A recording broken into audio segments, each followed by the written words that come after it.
First of all, I got to start with a cheers. Cheers, Miguel. Cheers, everybody. What's going on? What's going on?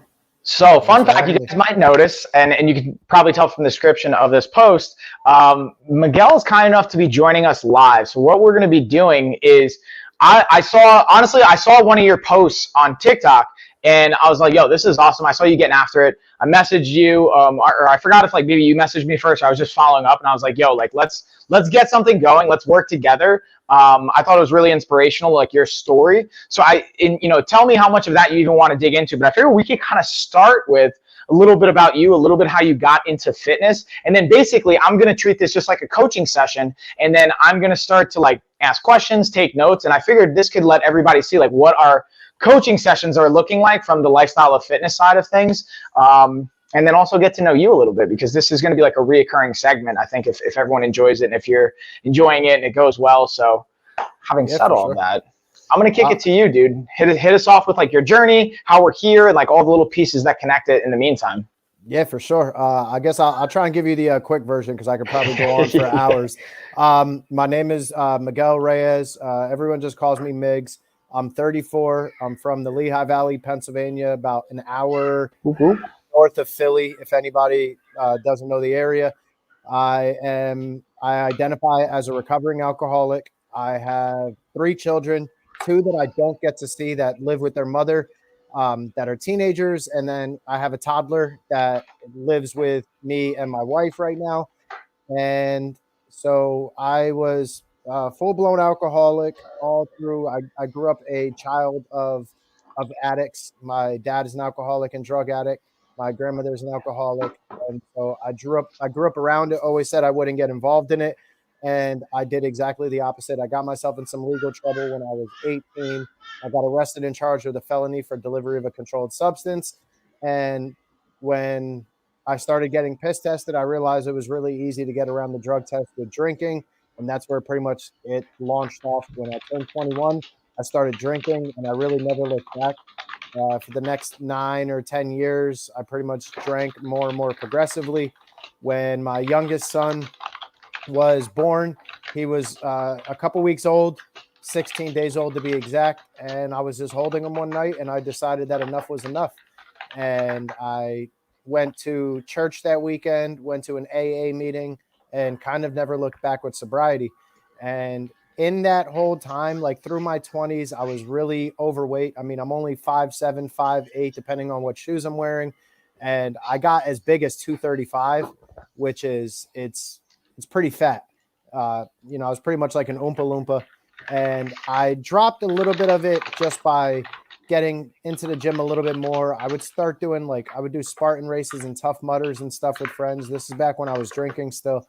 But like the end goal was just, cross the finish line, be able to drink, have some fun. It was all social.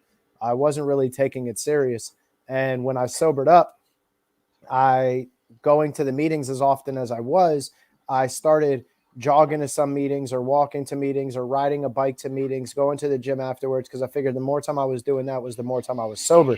And so it just became like an obsession of mine. Slowly but surely, I realized that, if going to an AA meeting would keep me sober for an hour, then running to that meeting, taking 30 minutes to get there and 30 minutes to get home would keep me sober for 2 hours then. And I would get a little bit more in shape. And I started doing that, started doing push-ups at home. I started this little thing, like a push-up for every day I was sober. I was in decent shape, and I think I made it up to like in the like low 50s is pretty much where that's the number I got to before it, like the push-ups started getting broken. And so, but running became my thing. A good friend of mine, his brother is a really, really gifted runner. And so I started running with him, and I got obsessed and fell in love with running. And from there, I started training for my first marathon. I was going to run the Los Angeles Marathon in March of 2020. I was halfway through my training plan. I was at the exact halfway point. I was the week 8 long run of a 16-week plan, so the exact 50-yard line. Stepped in a pothole while I was running and rolled my ankle and fractured my ankle. So I fractured my lateral malleolus, however the hell you say that. I did that, and I avoided the doctor for I think 12 days is how long I waited to go to the doctor, because I tried to just say it's just a little sprain. I'll still be able to run the race and blah, blah, blah. And, you know, after 12 days, I was like, no, there's got to be something really wrong here. Went to the doctor. He confirmed the bad news. So the race got shut down, which little did I know, looking back, it was actually, if people line up their dates, March 8th was the Los Angeles Marathon for 2020. It was, and the guy I was supposed to run it with, who's like one of my best friends, was able to go out there and do it. It was the last major race before the world shut down. The pandemic, like, I don't know if it was exactly the same for everybody. I know for us, March 15th is when everything shut down. So it was the weekend where everything was, it was the weekend before everything was done. And I remember being frustrating too, because in February, mid-February or so, right around Super Bowl Sunday, I started looking at races because I was like, I'm not going to be able to do this marathon, so I'm going to start looking at other races that I can do at way shorter distances. And I started booking a bunch of 5Ks and 10Ks for March, April, May, try and build back up to it, then start planning out my first marathon. And obviously, again, the world shut down, so I wasn't able to run any of those races. But meanwhile, all in between all of this, when I broke my ankle, I almost relapsed. So I broke my ankle January 12th. And I started January 10th, I think I broke it. Anyway, I started like throwing a pity party for myself. I was really upset when the doctor gave me the bad news that it was actually broken. I found out on Friday, January 17th is when I found out the ankle was actually broken. That's when everything was officially shut down. I went on social media, went in all the running groups I'm in. You know, I have a broken ankle. I'm shut down, blah, blah, blah. I'm upset. I'm sad. Everybody started telling me the same thing. Well, it's winter time where you live, so enjoy it. You could drink all the new winter beers, eat good food, do whatever you want. Just enjoy it, get healthy. All that's fine and dandy for a normal person. It might work for you. You know, it doesn't work for me. I'm an alcoholic. I can't drink. I was a little less than a year and a half sober at this point. And so I turned to social media pretty much, which is what I like to do. And I created this group called Staying Fit ODAT. ODAT stands for One Day at a Time. It's an acronym I learned in AA. And I created this group and I said, look, if anybody's in recovery and wants to dedicate to a life of health and fitness like me, come join this group. It's like a support group. We can all talk about recovery stuff and we can all talk about fitness stuff and where everything meets in between. So people started joining, you know, hey, I just went to this meeting and then I went on this run, or I did this and I did that. And it started blowing up. Actually, weirdly enough, this wasn't even planned. I got the post I'm going to be putting out soon. Today, to the date. If you remember, I told you that the group started on January 18th. Today is January 18th. So today's actually the 2-year birthday of the group that started. So real quick shout out to everybody in the Staying Fit ODAT page. We're over 800 members deep, representation in over 25 different countries. And it's everybody just sharing experience, strength, hope, what gets them through another day of recovery and what they're doing out in the fitness world. So anyway, back to running a little bit. So I continued running when I could. I was just running outside, got a treadmill, you know, in case things never came back to normal. And I just kept running. Eventually, I was able to do my first marathon in October of 2020. And from there, I just pretty much, I did it really, really slow. I just wanted to enjoy the scenery, wanted to be able to look around, enjoy the views, enjoy everything the way it was going on.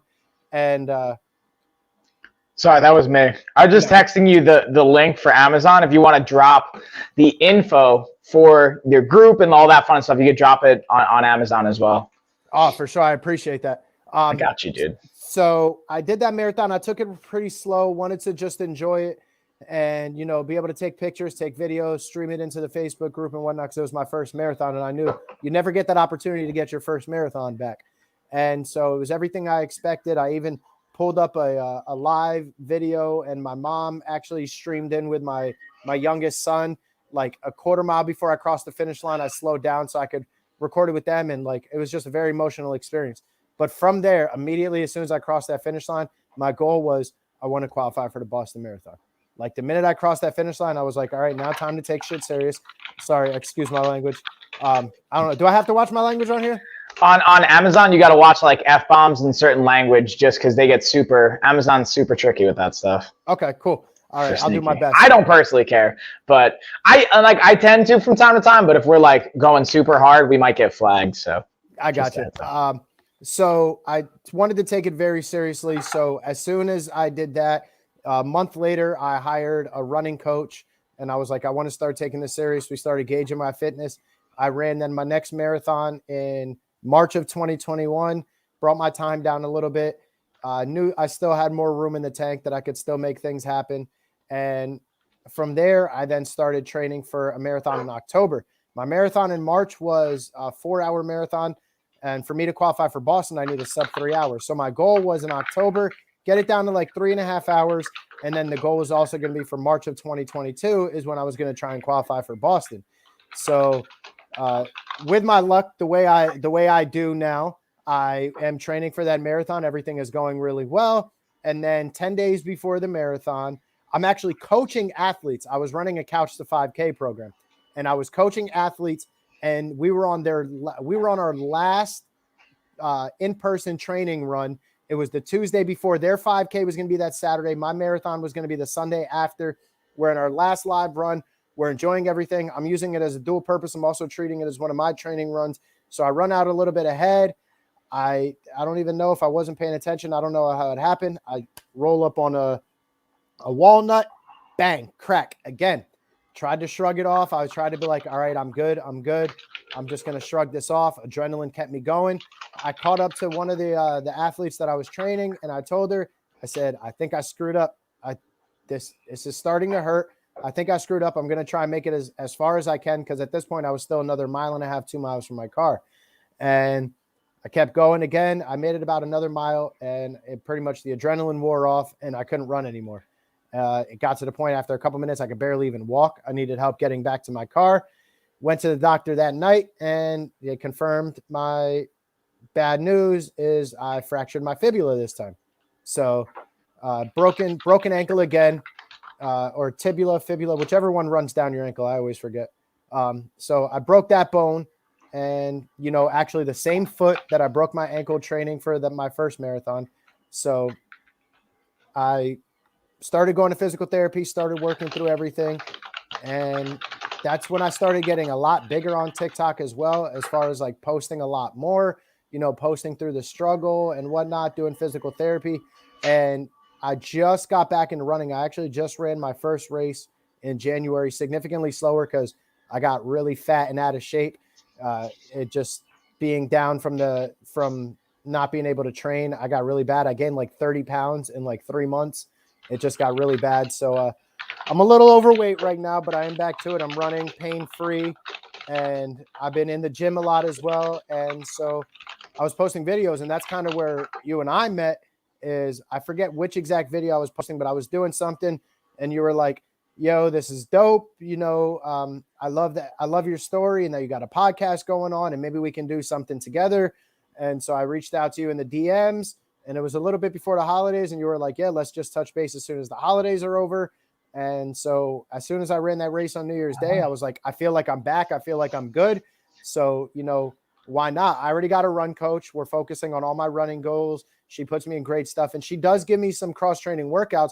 But I was like, if I can have an opportunity to work with someone who also does a lot of strength training, a lot of cross-training, someone as experienced as yourself, and get this opportunity to continue raising awareness for addiction recovery, for everything that I got going on, continue to help people when you have a platform like you do, I was like, why not? Like, it's like the best of both worlds. Now I have a run coach. I have another coach here as well, strength coach, cross-training coach. I don't know what we want to call it, but this is like, it's like the best of both worlds. I could continue sharing that story, build on the platforms. And I would say all the time, people probably get tired of hearing me say the same stuff over and over on TikTok or Facebook or Instagram.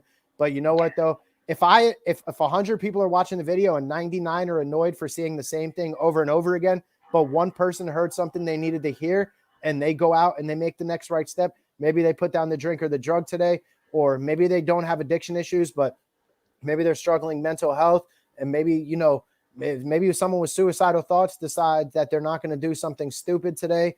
And, just whatever the case may be, if I can just help inspire one person today, then that's my goal. And so that's what I'm here for. And I think that kind of is the short version of summing up where I'm at for now. So I appreciate the detail you went into, and also like just having very precise recaps there. Now, what you guys are going to notice, so this is a new style, especially for everyone on Amazon. Normally, I'm joined by different guests. We're talking a lot, very much about the products and digging into and have some stories. This one's going to be a little bit different. I'm going to highlight, and just a heads up on your end, Miguel. So if you want to look at the Amazon I sent to you, you might start to see what I'm referencing a little bit, but you don't have to. So it'll give you an idea. We're going to be live streaming. We have products in the carousel. I'm highlighting different products I think are relevant to what we're going to talk about. Like right now I have the Remarkable Health and Fitness book. This is actually, I was in one of the chapters. I'm one of the authors on this, and we have different chapters for different just people that are really inspiring in the health and wellness space. And this is volume 1, but I highlighted because I thought it'd be relevant to you. This would be an interesting thing to have. You have your own kind of volume when we have the next one coming out. And then I have some really interesting products that I'm going to tag in, I'm going to go into. I'm actually wearing it right now. I'm going to see if I can get my leg up. And then Serene, thanks for the follow. I see you. Let's see if I can get my leg up here.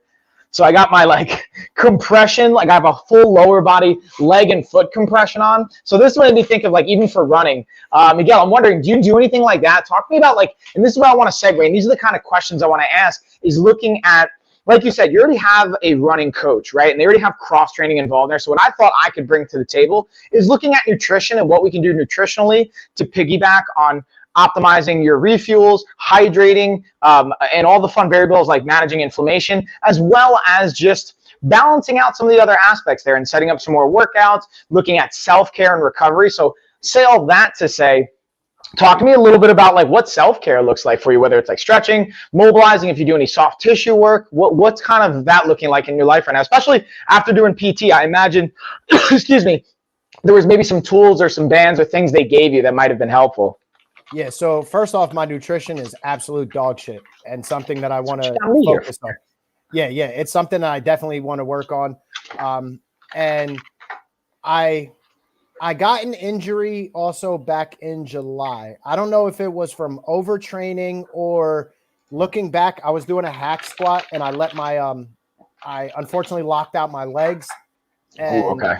And that day, I didn't really it locked out and it felt weird, but it didn't bother me until a few days later. And then I started getting this nagging pain in my knee. And for a few days, it was a really, really bad pain. It even shut me down from running. And that had me down from running for about a month. I got back to running for about a month and a half to get back to training for the marathon before breaking my ankle. So that also attributes to the fact that me gaining all the weight is that the entire month of July, I didn't get 1 mile in. So as far as other stuff I'm trying to do, when I get home from running, I like to do foam rolling. I don't stretch anywhere near as much as I should. I don't do any static stretching before any of my runs, before any of my workouts. I'm a huge advocate of dynamic stretching. So any workout that I'm going to do in the gym, I'll just do whatever body group I'm going to do. I'll just do really lightweight of that. Just to, if I'm going to bench for the day, then maybe I'll throw up some 10-pound dumbbells and just bang out a few reps, or maybe just do the empty bar. And that's kind of how I get my dynamic stuff going. When I'm running, same thing. If it's an easy run, pretty much the warm up is just starting off with the run. If it's speed work, I'll do, some skips or some butt kicks and, warm up at a slow pace for a mile or 2 miles and whatnot. And so I'm really big on that kind of stuff. I foam roll after long runs, after hard runs where I know the quads are probably going to be killing me. I do the same thing after long leg days. The beauty is when I started doing more strength stuff and upper body stuff, and I started finding some of my maxes as well, on benching, I was able to use some of the foam rolling for some of the upper body stuff as well. I do try and right now I'm trying to focus on a lot of single leg stuff as well in the gym to prevent future injuries. That knee injury that I talked about, it's not 100% away. There'll be it doesn't bother me when I'm running or working out, but it's something that when I'm walking around, even today, I can just feel it's there. So I mean, also at my age, it might be the early onset of just arthritis. You know what I mean? I'm young in the world of being 34, but I'm also as far as your knees and your bones and whatnot, they're not young. So, it's stuff like that. So I'm just trying to work on that. I would like to get more into yoga, but I know that I know for sure my biggest focus is that I got to get back on nutrition, especially with running as much as I do, because there is a nice balance where you want to do strength training to help prevent injuries, but also there's a reason that elite runners, and I'm not calling myself an elite runner, but there's a reason that elite runners are all very lightweight. And that's because the less weight that is on your joints is the less weight that you're opening yourself up to. If you're doing like a 1 mile run or a 2 mile run on the treadmill, that's one thing. But when you're talking about going out and doing 26 miles on pavement, that's different. And, you'd rather have 130, 135 pounds running on those bones instead of 160, 170. So I know nutrition is the biggest thing I need to work on for sure. Yeah, and that's something that I wanted to dig into. So I appreciate the fact, like, just being transparent, honestly, and the honesty that you have kind of with that dynamic. And that's going to be a massive component. That's why I like to ask these questions. Also, if you guys are hearing me type, it's because I'm taking notes, because fun fact, like, this is like just genuinely like going to be like a coaching session, basically. Like, I'm going to sprinkle in like talking about products and whatnot that I think are going to be relevant. Like right now, I had the leg compressors highlighted because I'm actually wearing it, and I thought it's relevant for like recovery and for the legs and things like that. I also love one of those. How do you like it? Dude, I literally just unboxed it today and I'm wearing it right now. I just did a shoppable video for Amazon on it, and this thing's awesome, man. Like, it has 3 different modes, or as far as you can go minimum, so like not as much air pressure. You can go maximum, where it has the medium. I have it on medium, and then you have max. So I have it on max, and then it has different styles. So you can do like, hey, do you want it to go in order of from like lower body, your foot to your calf to your upper calf, but I also have it set where it's like kind of cycling through right now. So this thing's super cool, honestly. And again, to be transparent with you guys, like, this was actually sent to me for free. So like but I think it's worthwhile for the investment of it. And that's even Miguel. We'll talk about this like off the air side of things, of getting you on like the fitness influencer side, more so in leveraging what you already have. Also, thanks for dropping that, by the way. I think you just dropped on the chat. Yeah, perfect. Exactly. So guys, if you want to see, hop on over to Amazon.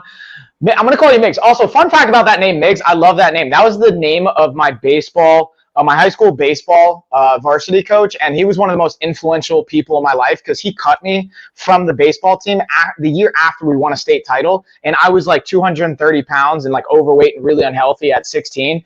And he's like, "Listen, man, like you're good, but like you're too fat, you're too slow, and I just can't have you be on the team. You're holding us back." And I mean, I'm paraphrasing what he said basically, but his name was Mig. So I love that name. Just by the way, like brings back some like positive inspiration. So I appreciate that. I got that name from a volleyball coach when I was in high school. He was like a Southern guy, like, and he could not say my name Miguel. It was too Hispanic for him. He would call me like Miguel and Miguel, and it used to drive me insane. And I was like, "Can you please stop screwing up my name?" And he's like, "How about Migs?" And it just kind of like it stuck with me, and it's kind of been with me now for like the last like 18 years. Well, dude, I like it. So I'm going to stick with that too. I'm going to have to change your name. I have in my phone now. So like what we'll dig into, and this is what we're going to start with. So I kind of always like to look at, get really the first call I have with somebody, whether it's like live streaming or just like behind the scenes, is like trying to get to know like, hey, what are we doing here? What's our goals? That give me a really good understanding of that. And then starting to look at like, what are we already doing? So the first thing I like to do, and actually I'm going to highlight, you don't actually need to do this food sensitivity test, but I think this is a good fit with what we're going to talk about here on the nutrition side. And just for everybody at home, this is like an example of what I like to use with clients, is really just taking like 2 days, 3 days, and just taking pictures of everything you're eating and texting them to me. You don't have to like count calories. You don't have to log anything. Just literally take a picture, snap it, send it over. This does 2 things for me. One, it's like a timestamp if you can do it in live time, meaning so I'll get to see like when's your eating schedule and what things look like. Sometimes you'll forget, and that's okay, but try and just like do that. And if you find it's helpful, we can dig into that a little bit more. And then the second piece, or the second valuable aspect, is it allows me to see, because at this point I've been doing it for 14 years as like a certified trainer and nutrition coach. Actually, it's been a little bit more than that, but let's call it 15, easy math. And it allows me to see like portions and food combinations and our macro splits. So I'm not going to have you count all those things, but it allows me to see, hey, like we got to up our protein, or we have to maybe increase certain types of carbohydrate sources with fiber throughout the day. And then pre and post run, we're going to have more simple carbohydrate. I'm just like spitballing things off the top of my head, but that'll be helpful. And then we'll do that for a couple of days. And then what we'll do is I'll have you do a diagnostic workout. I'll send you a workout that you can do on your own and just like text me the results. We have it in our app actually, and you'll just like be able to update everything. And based on what I see from that, it'll all be pretty much like body weight movements. So it doesn't have to be super complex at the gym, but it gives me a nice understanding. Because to your point, you mentioned this before, and kudos to your coach for having you work on unilateral or like single leg, single limb movements so that we can start to balance out some of the discrepancies, because we all have imbalances, like myself included. So being able to work exercises that have that is a clutch component. And then I'm just seeing here on the chat, I think it's Harry. Harry, you got a question. Type that question in. I'll happily dig on into it if it's like relevant here. If not, we'll save it for the end. So hit me with those questions, y'all. We'll accumulate them at the end. If you guys have questions for Migs, feel free to drop them in the chat or the comments as well, and we'll try and circle and touch on them. But like kind of staying with the nutrition piece here for a second, one of the other things that we can do is we can start to look at, eventually, once I see a couple of days of your food log, we can say like, oh, okay, we're gonna start to swap out these choices with this choices. Because I don't wanna like remove too much that's gonna make your life miserable, right? Like especially whether it's for a race or for the long term, we wanna make things as enjoyable and sustainable as possible.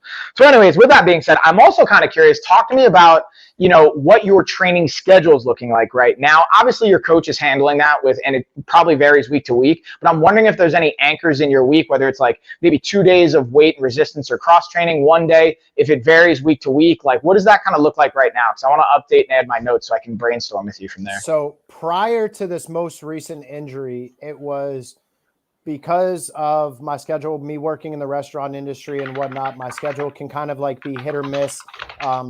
I also have like I guess you can call it a job, whatnot. Like I play poker part-time Cool. for like a supplemental income. And so a lot of times with my wife's schedule, I have to do that in the middle of the night. So Yeah. my schedule is like very, very weird. So she stopped putting in like, you know, Monday do this, Tuesday do this. It started being, these are your 5 runs for the week that I need you to do. And I need you to do them in as close to this order as possible. And so then I would just try and do them when I could. Like I might do Monday's run at like 8 o'clock in the morning, and I might do Tuesday's run at 9 o'clock at night, and vice versa. So she would pretty much have me doing, before the injury, it would be like 2 easy recovery runs, 1 like tempo-ish run, 1 speed work run with like intervals and whatnot, and then a progressive long run. And she would put in my schedule as well a couple days of cross training, where a lot of it was like, I think she would put in like 2 or 3 cross training workouts. Like one of them would be specifically legs, obviously for running. One of them would be like a full body, and 1 or 2 of them would be core. And to be honest with you, I wasn't doing those at all. I would sometimes go to the gym like once every other week and do like a really low weight leg day, but I wasn't doing them at all. It wasn't until my knee injury that she pretty much told me like, look, you got to make sure you're doing these strength workouts. They help prevent injuries. You know, maybe it was from locking out on the hack squat. Maybe it wasn't, but it'll really help with preventing injuries. Then when I rolled my ankle, which I know had nothing to do with cross training, because the fittest athlete in the world would have broke their ankle. When you're just running at a good speed and you step on something round and it takes you off the ground, that's just the way the body works. I mean, anyway, so from there in physical therapy, when they had me doing a lot of single leg stuff to build back into that ankle strength, that's when it kind of really stuck. So now I've been taking the gym part very, very seriously. And it really also started too, before I could actually start running again, I needed fitness is just such a big part of my sobriety that I would just go to the gym and I would just work out at 2-3 in the morning, just trying to lift and do everything I could do, all upper body stuff. And then when they said I can start doing leg stuff, all right, do lightweight leg stuff up until I can start running. And I've just been sticking with that in the gym as well.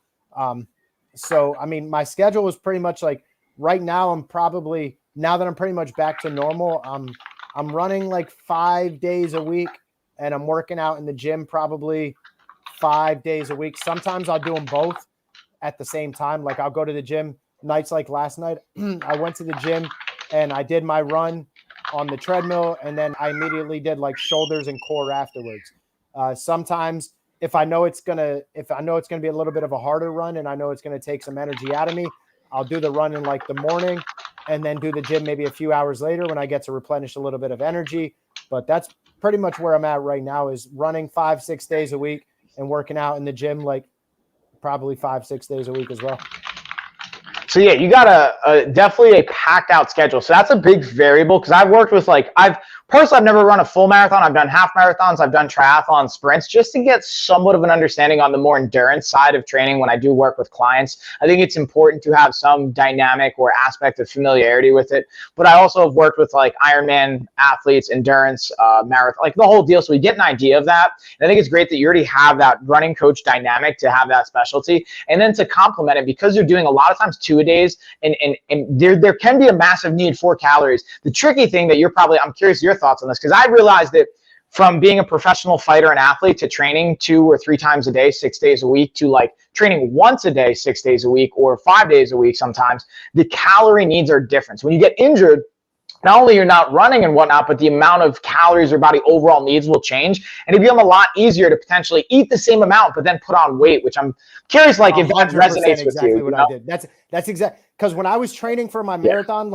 I was not paying attention to anything I was eating. I didn't track anything. And, I dropped down, and I think I ran my last weigh-in before I started tapering, because when you're running a marathon, when you start tapering that last 2 weeks, you're bound to gain 5 to 10 pounds back between when you start tapering and when you actually run your race. But when I was actually at my peak, right after my longest long run, I got down to 127, I think. I ran my marathon at 135, I think is what I ran that marathon at. And right now, as of last week when I went to the gym, now granted I had some stuff in my pocket and whatnot, but I think I fully clothed and with my keys and my phone in my pocket, I was 175. So give or take some of that stuff out, I'm going to say somewhere probably between 165 and 170 is where I really was. That's where I said I'm up 30, 35 pounds from the last race that I ran. And but that was, you hit the nail on the head. That was the problem, is that I was continuing to not pay attention to what I eat. I could get away when I was training for a marathon, I could get away with eating an entire large pizza. And I'm not talking a Domino's or a Pizza Hut pizza. I'm talking a real pizza shop pizza, a 16-inch pizza. I could get away with eating an entire pizza and be okay, because the next day I was going to burn 1,500 calories on a run. Exactly. When I wasn't doing that, I was still eating that entire pizza. And then that's where it all started happening. Days like yesterday, you know what I mean?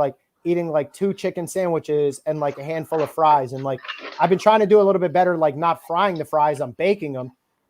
So, I mean, there's no oil on them and whatnot, but at the same time, it's still I'm eating portions that I was when I was going out and burning significant calories.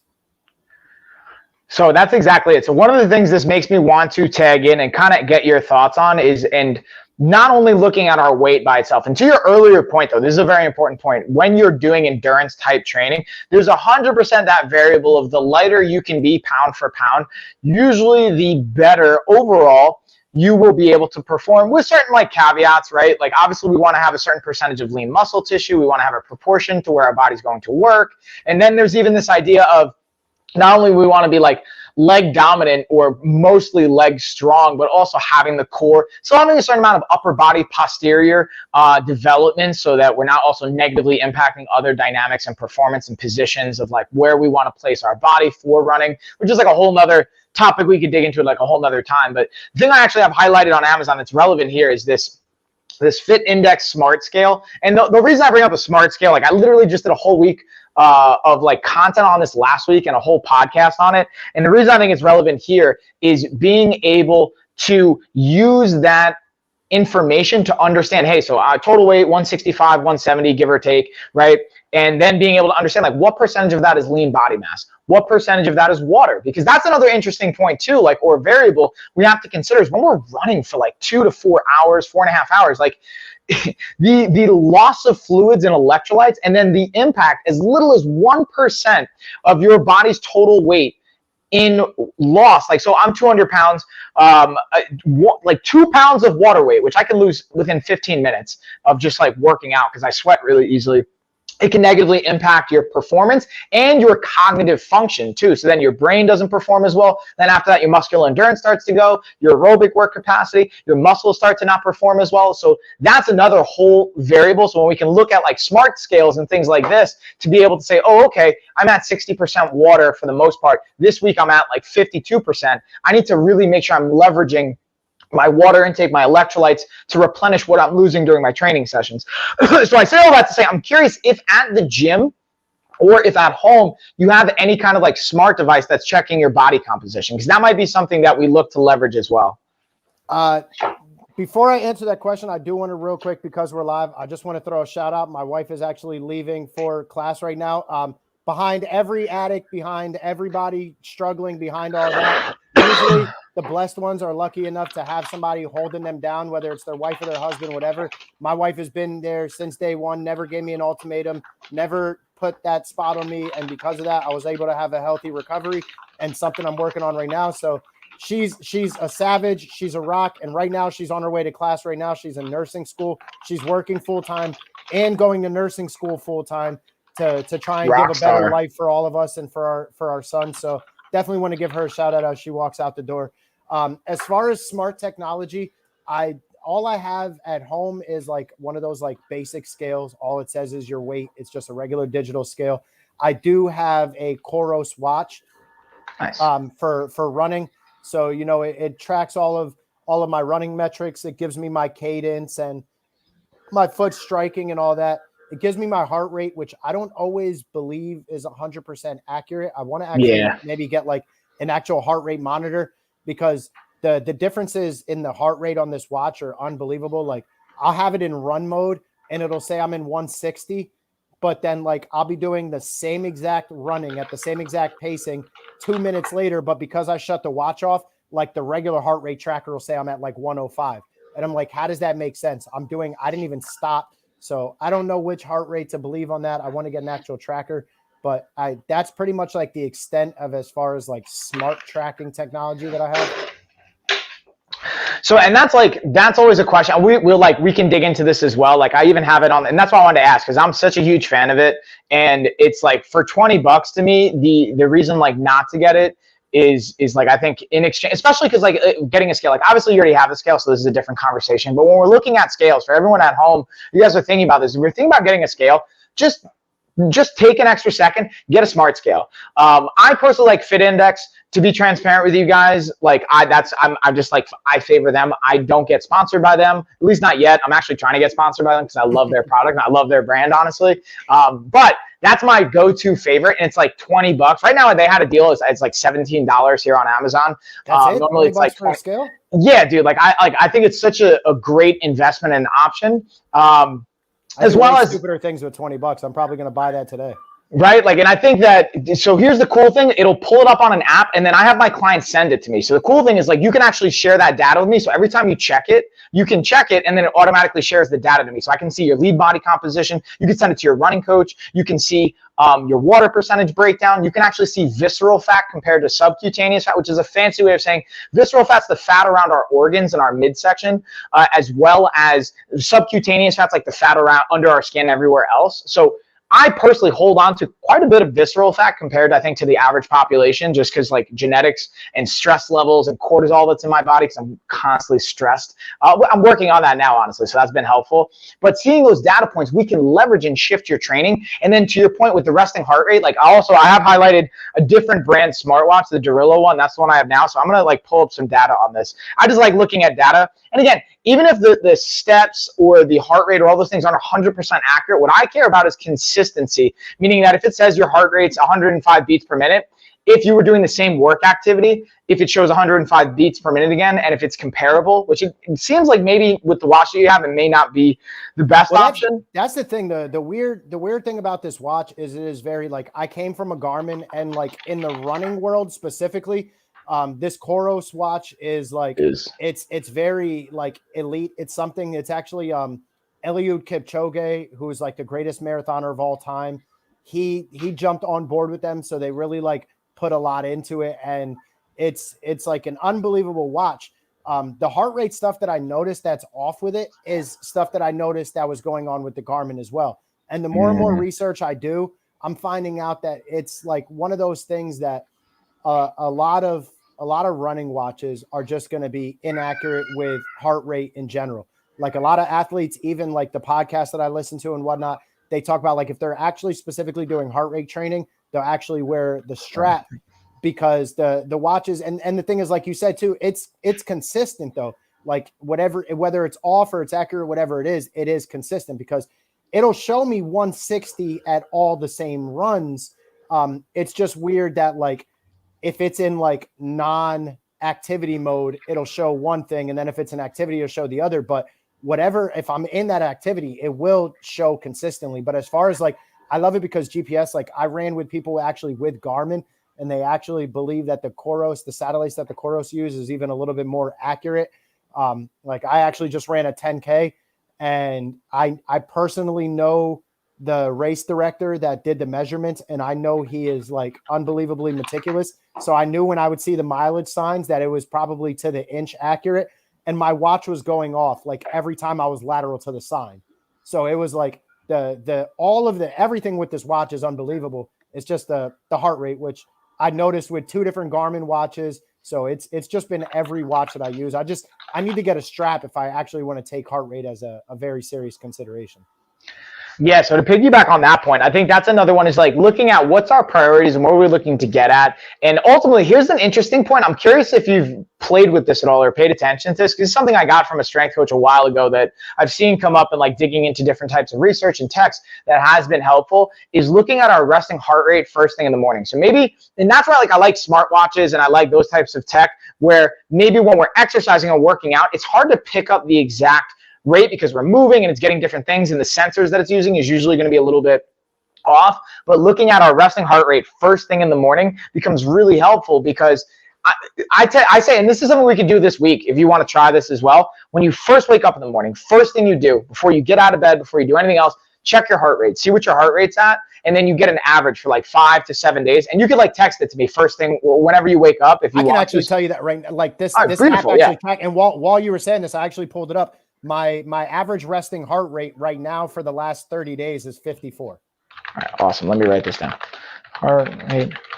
So the reason that's a great data point is what I like to use. If you start to think like, hey, am I overtraining? Am I off today? Like I'm feeling kind of slow and lethargic. And this is where I even use my smartwatch, is being able to look at that resting heart rate. And then if we're deviating from that by more than 10 or 15%, something might be off. So for example, if your resting heart rate is, like you said, 54 for the last month, if we start to see going above 60 one morning, like, ooh, okay, maybe we need to back off a little bit today or pump the brakes on the intensity because we could be potentially overtraining based on what our heart rate's doing. Because it's like a very, I'll call it primitive. It's with all the super high tech stuff out there. It's kind of a primitive data point, but it's still very effective and like legit that doesn't cost a lot that you can use. And then we could say, all right, so maybe I don't even take the day off. I just do a lighter run or I swap it out or we do a recovery run instead of maybe an interval or intense day run. Or if we're going into the gym, hey, maybe I got to dial it back and we got to cut back some sets or cut back our weight. And even I'm going to like backtrack a little bit, going back to like even with our training windows, especially when we're doing like multiple training sessions a day,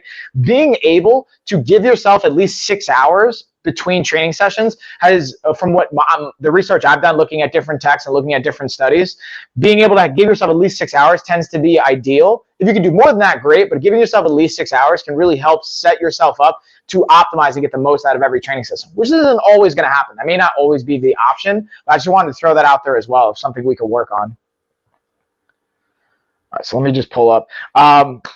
With that being said, though, Migs, so like this is kind of what I wanted to just do for now, and I wanted to bring it home with this idea of like recapping what I figured our next steps could be, and you tell me your thoughts, and we can dig into questions or anything you have. But that's like really all the stuff I wanted to dig into to get an understanding of A, where's your current routine, B, what's going on right now, what do we want to have accomplished, and then C, going over what we can do. So it's one, starting today if you're down with it, or it could be tomorrow, taking pictures of everything that's going into your body, foods, drinks, supplements, anything you're putting into your body, take a picture and send it to me. And then what I'll do is I'm going to set, after this, just text me your email, because then I'm going to send you an email to our app where I'll build you a diagnostic workout that you can do at home or at the gym, whichever you prefer. And then based on what I see from that data point, I'll build you out a workout that can complement what's already going down with your running coach and with the cross training. So this way you can have other options. And then here's the real key part is being able to set like realistic goals over the weeks to come so that it becomes a habit and that we're not like stressing and forcing it. Because what I've seen from a lot of endurance athletes is, if we're being honest, cross training tends to take a backseat compared to your runs or the cardiovascular development side. But as you've probably experienced, being able to strengthen your body and strengthen your muscles can help balance things out to perform better, and then also prevent recover from injuries as well. So I say all that to like just pause for a second. And what do you think, Migs? Talk to me, man. Either questions or thoughts or. First, when I'm taking these pictures, do you want me texting them to you like at consumption time, or is it like one exactly. time? All right, now be careful what you ask for, because remember what I told you. It could be 2 in the morning. I got you. Don't worry. I was gonna say, because you're liable to get a picture of like a box of Cheez-Its and like and some like applesauce at like 3:30, 4 o'clock in the morning, because unfortunately that's the kind of stuff that I do. Especially when I'm coming home from the casino, that's like my go-to is like applesauce and Cheez-Its. Like it's weird too. Like I love fruit, but like I don't know, I have a vice for Cheez-Its as well. So I can definitely do all of that. That's no problem.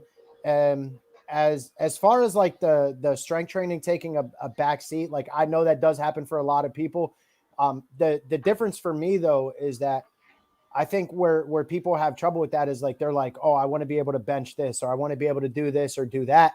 And like I don't really have those kinds of crazy goals. Yeah, I would like to see my bench go higher. I want to see my squat go higher. I want to see my deadlift go higher.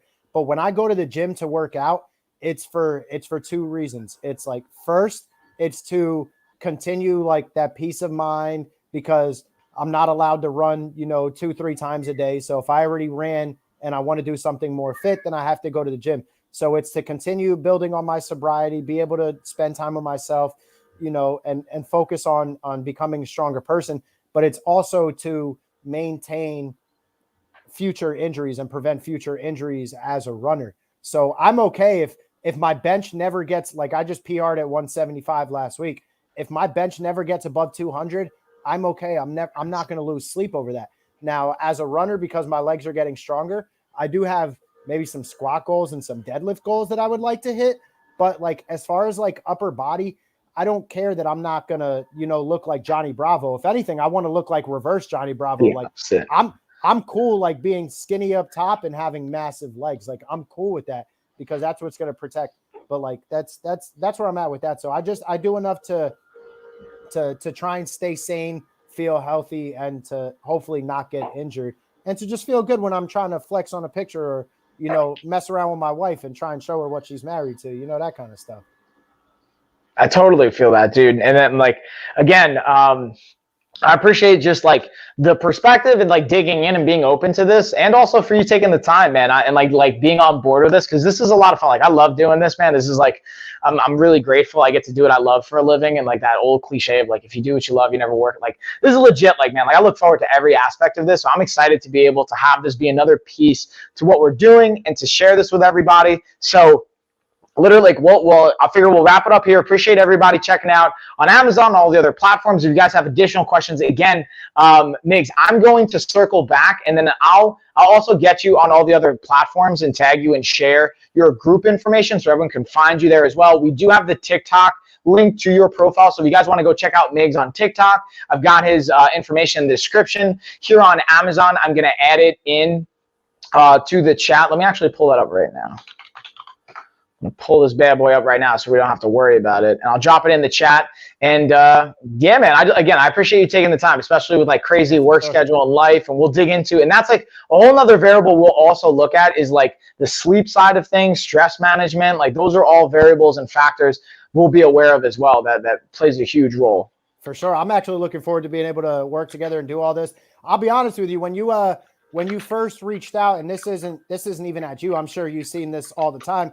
Like when it was like one of those, oh, we should collaborate and, we can do something sometime. Like I honestly didn't think anything was going to happen of it. It's just one of those, like everybody says it, but then at the end of the day, they're just trying to sell you on like their top package or this or that or blah, blah, blah. And it's like, all right, cool. Like I respect your hustle. I'm not saying you're not worth it, but like, like everybody just wants to sell something, but to just have an opportunity to just get to like work and like get personal and also like get the benefits from it. Like I'm really looking forward to this. And just lastly, for everybody listening out there right now, there are a lot more addicts and people out there than people think. We're out here trying to break the stigma. People think that an addict is someone who's homeless, passed out under a bridge, stealing from people, doing this. They're in jail or their husband or wife left them, and that's not what it looks like. We come in all shapes and sizes. We come in all colors. Addiction doesn't care what color skin you have, what you look like, what your financial status was upcoming. I mean, I've seen the richest of the rich be taken down by drugs, and I've seen the poorest of the poor helping these people out as well. So it doesn't matter what you look like, where you come from, what you're doing. It'll come after all of us. All it gives a shit is it tries to get your life, and it tries to take you down.